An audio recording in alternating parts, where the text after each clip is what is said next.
Hello guys, ഇന്ന് നമ്മൾ നാടൻ സ്പീഡിലോടാൻ പോവാണ്. എവിടെ വേണമെങ്കിലും 3, 2, 1.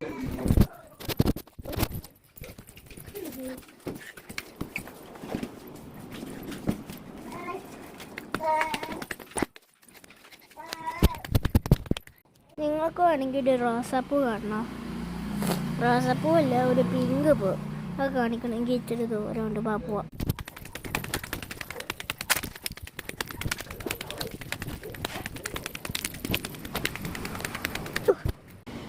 അങ്ങനെ എത്തി. ഞാൻ കാണിച്ചു തരണം. കണ്ടോ എന്ത് നല്ല പൂവ്. എന്നെ സബ്സ്ക്രൈബ് ചെയ്യണം ഗായ്സ്. കൂടെ കമൻറ്റ് ചെയ്യണം, ലൈക്കും ചെയ്യണം. Bye bye.